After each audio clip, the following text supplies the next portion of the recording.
Hello students, this is your first class of computer fundamentals, जिसके अंदर हम introduction part cover करेंगे।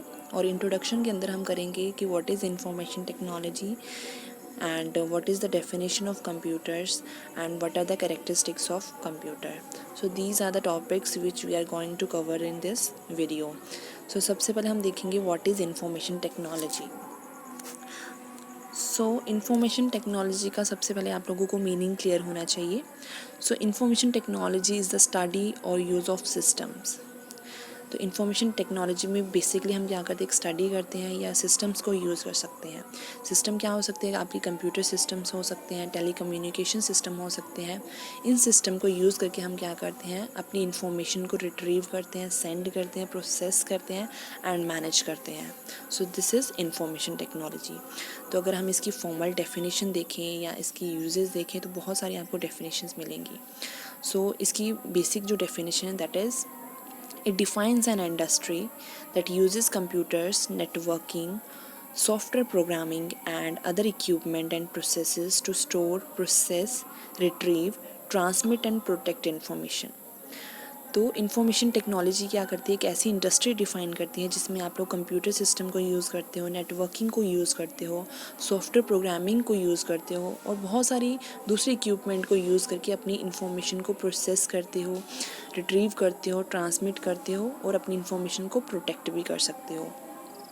And information technology is widely use now days. Information technology अगर आप देखो तो हर फील्ड में यूज़ होती है, चाहे वो एजुकेशन का फील्ड है, कम्युनिकेशन है, एंटरटेनमेंट है, बैंकिंग है, मेडिसिन है, हर जगह पे इंफॉर्मेशन टेक्नोलॉजी को यूज़ किया जाता है। और यहाँ पे इंफॉर्मेशन टेक्नोलॉजी को यूज़ करने का मतलब हम कंप्यूटर सिस्टम को यूज़ करते हैं और कंप्यूटर सिस्टम को यूज़ करके हम वेराइटी ऑफ टास्क परफॉर्म कर सकते हैं, जैसे कि हम लेटर्स ड्राफ्ट कर सकते हैं, कैलकुलेशंस परफॉर्म कर सकते हैं, रिकॉर्ड्स मेंटेन कर सकते हैं। रिकॉर्ड किसी भी तरह के हो सकते हैं, फॉर एग्जांपल स्टूडेंट्स के रिकॉर्ड मेंटेन करने हैं, एम्प्लॉयज़ के रिकॉर्ड मेंटेन करने हैं, क्वेश्चन पेपर क्रिएट करने हैं या एग्ज़ाम रिजल्ट्स को एनालाइज करना है। तो हर जगह पे हम अपने कंप्यूटर सिस्टम को यूज़ कर सकते हैं। और सिर्फ वर्क के अंदर हमने इसको यूज़ नहीं करना है। आजकल हर पर्सन को एक बेसिक कंप्यूटर की बेसिक नॉलेज होना बहुत ही ज़रूरी है, क्योंकि आप जहाँ पे भी चले जाओगे काम करने के लिए, you must have some basic knowledge of computer system. Okay, अब आप लोग इस पेंडेमिक सिचुएशन को देख लो, तो अगर आप लोग नॉन कंप्यूटर बैकग्राउंड से भी हो तब भी आपको थोड़ी बहुत नॉलेज होनी चाहिए, so that you can attend your lectures, you can make use of technology. So for all these tasks you must have some basic knowledge of computer system. Okay. सो आजकल आप देखते हो कि हर फील्ड में यूज़ हो रहा है और आजकल की जो सिचुएशन बनी हुई है उसमें कंप्यूटर सिस्टम बहुत ही इंपॉर्टेंट रोल प्ले कर रहा है। जैसे मैं आपको लेक्चर डिलीवर कर रही हूँ, तो लेक्चर डिलीवर करने के लिए भी मैंने टेक्नोलॉजी को यूज़ किया है। मैंने क्या किया, सबसे पहले अपनी प्रेजेंटेशन बनाई है, उसके बाद उसको मैनेज किया है, मैनेज करने के बाद अब मैं आप लोगों को उसको डिलीवर कर रही हूँ। सो अगर आप लोग आईटी प्रोफिशिएंट हो, अगर आप लोगों को आईटी की इंफॉर्मेशन टेक्नोलॉजी में प्रोफिशिएंसी है, तो आप लोग इस इमर्जिंग इंफॉर्मेशन सोसाइटी के अंदर, इस नॉलेज सोसाइटी के अंदर आप बहुत एक्टिवली और इफ़ेक्टिवली पार्टिसिपेट कर सकते हो। सो this is the basic use of information technology. Next हम देखेंगे व्हाट इज़ कंप्यूटर। अब हम बात कर रहे हैं कि हम कंप्यूटर सिस्टम को यूज़ करके बहुत सारे डिफरेंट टास्क परफॉर्म कर सकते हैं, हमें उसकी बेसिक नॉलेज होनी चाहिए। तो सबसे पहले आप लोगों को पता होना चाहिए what is computer. So let's see its formal definition. So what is computer, the word computer comes from the word compute which means to calculate. सबसे पहले कंप्यूटर का मतलब पता होना चाहिए। कंप्यूटर का मतलब होता है compute. It comes from the word compute which means to calculate, जिसका मतलब है कुछ कैलकुलेट करना, कुछ मेजर करना। So computer is an electronic device और machine that can perform arithmetic operations like addition, subtraction, multiplication, division etcetera, as well as logical operations like comparisons at very high speed. A computer is also called data processor because it can store, process and retrieve data whenever desired. So computer system क्या है, device है, एक machine है जिसकी help से आप number of operations perform कर सकते हो। नंबर ऑफ़ ऑपरेशन में सबसे बेसिक ऑपरेशन आते हैं अरिथमेटिक ऑपरेशन। और अरिथमेटिक ऑपरेशन आप लोगों को पता होगा, एडिशन, सब्ट्रैक्शन, मल्टीप्लिकेशन, ये इसकी बेसिक कैलकुलेशन है। उसी के साथ साथ आप लोग लॉजिकल ऑपरेशंस भी परफॉर्म कर सकते हो। लॉजिकल ऑपरेशंस का मतलब है कि अगर आप लोगों ने कंपैरिजन करना है, कंपैरिजन का मतलब है फॉर एग्जांपल अगर अपने दो ऑब्जेक्ट्स के बीच में कोई कंपैरिजन करना है तो वो भी आप बहुत ही हाई स्पीड के साथ कंप्यूटर सिस्टम को यूज़ करके परफॉर्म कर सकते हो। नेक्स्ट है कि कंप्यूटर सिस्टम को हम डेटा प्रोसेसर भी कहते हैं। डेटा प्रोसेसर का मतलब है जिसने डेटा को प्रोसेस करना है, और प्रोसेसिंग का मतलब है सबसे पहले डेटा को हम स्टोर करेंगे, उसके बाद उसको प्रोसेस करेंगे। प्रोसेस का मतलब है कोई मैनिपुलेशन परफॉर्म करेंगे, कोई ऑल्ट्रेशन करेंगे डेटा के ऊपर, कोई ऑपरेशन अप्लाई करेंगे, देन उसके बाद हम डेटा को स्टोर कर देंगे। और स्टोर करने के बाद जब भी आप लोगों को डेटा की ज़रूरत होगी आप उसको रिट्रीव कर सकते हो, उसको एक्सेस कर सकते हो। ठीक है। So firstly what is computer? Computer word comes from the word compute. Computer कहाँ से आता है? कंप्यूट वर्ड से आता है, जिसका मतलब होता है कैलकुलेट करना। उसके बाद है कंप्यूटर सिस्टम क्या है? एक मशीन है, एक डिवाइस है जिसके थ्रू हम नंबर ऑफ़ ऑपरेशंस परफॉर्म कर सकते हैं, जैसे कि अरिथमेटिक ऑपरेशन और लॉजिकल ऑपरेशंस। ठीक है। और उसके बाद है कंप्यूटर को हम डेटा प्रोसेसर भी बोलते हैं, जिसका मतलब है डेटा को प्रोसेस करना। मीन्स हम इसके अंदर डेटा को स्टोर कर सकते हैं, प्रोसेस कर सकते हैं और उसको स्टोर कर सकते हैं, और जब भी हमें उसकी ज़रूरत हो हम उसको रिट्रीव भी कर सकते हैं, एक्सेस भी कर सकते हैं। सो this is the formal definition of computer. Next है कैरेक्टरिस्टिक्स ऑफ कंप्यूटर। कैरेक्टरिस्टिक्स का मतलब है क्या क्या उसकी कैरेक्टर्स हैं, क्या क्या उसकी फीचर्स हैं जो कंप्यूटर सिस्टम को कंप्यूटर सिस्टम की तरह हम यूज़ करते हैं। तो सबसे पहले है एक्यूरेसी। एक्यूरेसी का मतलब है किसी भी चीज़ को या किसी भी कैलकुलेशन को बहुत ही एक्यूरेटली परफॉर्म करना। ठीक है। So computer system always produces accurate results with valid data and instructions. अगर आप लोग अपने कंप्यूटर सिस्टम को वैलिड डेटा प्रोवाइड कर रहे हो, वैलिड इंस्ट्रक्शंस प्रोवाइड कर रहे हो, तो आपका कंप्यूटर सिस्टम हमेशा आपको एक्यूरेट रिजल्ट देता है। ओके। अगर आप लोग, क्योंकि आपका कंप्यूटर सिस्टम हमेशा इंस्ट्रक्शंस के ऊपर काम करता है, जो आप इंस्ट्रक्शंस उसको प्रोवाइड करोगे उसी के बेसिस पे वो अपने फंक्शंस परफॉर्म करता है। तो अगर आप लोगों का डेटा ही इनकरेक्ट हुआ तो वो कभी भी आपको करेक्ट रिजल्ट नहीं दे सकता है। सो मेक श्योर जब भी आप अपने कंप्यूटर सिस्टम को डेटा दो, हमेशा आपके पास वैलिड डेटा होना चाहिए, करेक्ट इंस्ट्रक्शन होने चाहिए, तभी आपका कंप्यूटर सिस्टम एक्यूरेसी के साथ आपको रिजल्ट प्रोवाइड कर सकता है। नेक्स्ट है speed of computer system. Speed का मतलब है कि कितनी स्पीड के साथ आपका कंप्यूटर सिस्टम आपकी इंस्ट्रक्शंस को अंडरस्टैंड कर रहा है, उसको इंटरप्रेट कर रहा है और उसके ऊपर काम कर रहा है। सो आपके कंप्यूटर सिस्टम की जो स्पीड है वो वो कंप्यूटर से कंप्यूटर वेरी करती है, कंप्यूटर सिस्टम के हार्डवेयर पे डिपेंड करती है। ओके। और आपका कंप्यूटर सिस्टम की स्पीड इतनी हाई होती है, इतनी स्पीड उसकी हाई होती है कि वो मिलियन ऑफ इंस्ट्रक्शंस को फ्रैक्शन ऑफ सेकंड में परफॉर्म कर देता है। एक नैनो सेकंड के अंदर वो बहुत सारी इंस्ट्रक्शंस को एट ए टाइम परफॉर्म कर सकता है। सो फॉर एग्जांपल अगर आप जनरल ह्यूमन की बात करें तो ह्यूमन क्या कर सकता है? एट ए टाइम पे एक ही टास्क परफॉर्म कर सकता है, बट आपका कंप्यूटर सिस्टम इतना हाई स्पीड वाला होता है कि आप एक टास्क के बाद दूसरा टास्क भी बहुत ही अच्छी स्पीड के साथ और बहुत ही एफिशिएंसी के साथ परफॉर्म कर सकते हो। और बट आपके कंप्यूटर सिस्टम की स्पीड डिपेंड करती है उसके हार्डवेयर के ऊपर। Okay. So this is the second characteristics of your computer. Third है लार्ज स्टोरेज कैपेसिटी।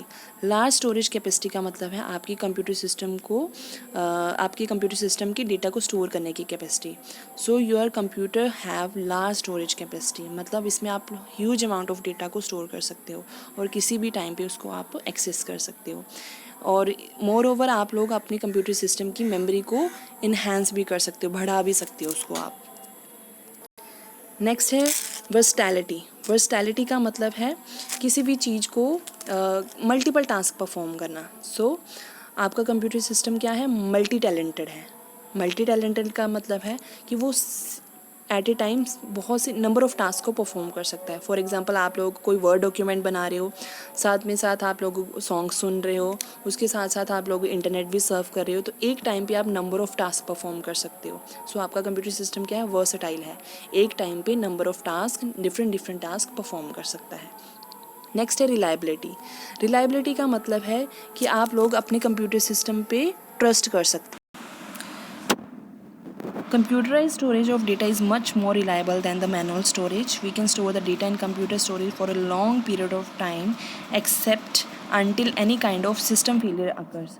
Reliability का मतलब है कि आप अपने कंप्यूटर सिस्टम पे लॉन्ग टाइम तक अपनी डेटा को स्टोर करने की रिलायबिलिटी ले सकते हो. मतलब आप अपने कंप्यूटर सिस्टम पे ट्रस्ट कर सकते हो कि आपका कंप्यूटर सिस्टम में आपने जो भी डेटा स्टोर किया है वो लॉन्ग टाइम तक सेफ़ रहेगा.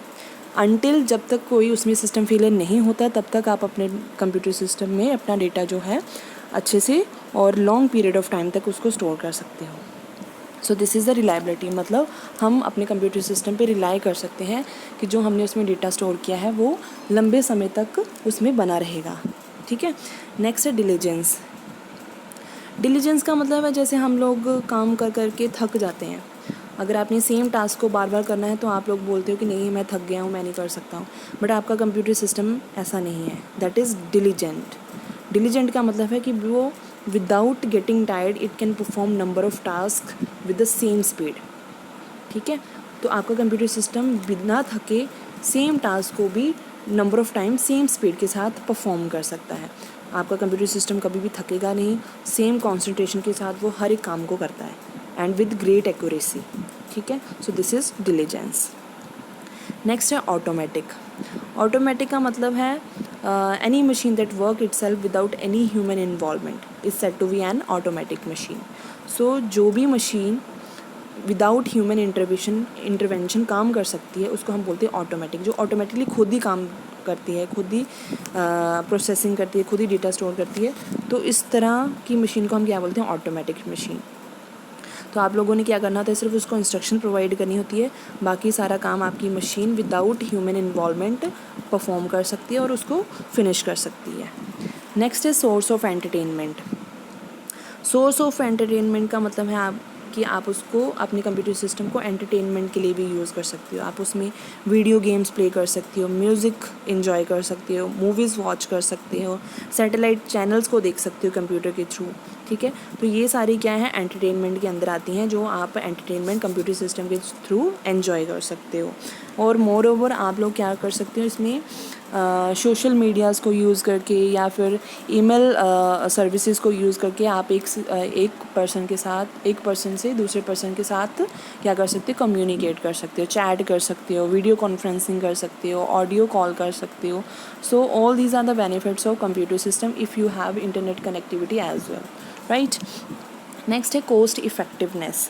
कोस्ट इफ़ेक्टिवनेस का मतलब है कि कंप्यूटर सिस्टम को यूज़ करके हम डिफरेंट तरह के कोस्ट को रिड्यूस कर सकते हैं. जैसे फॉर एग्जांपल आप पेपर वर्क को रिड्यूस कर सकते हो, ह्यूमन एफर्ट्स को रिड्यूस कर सकते हो.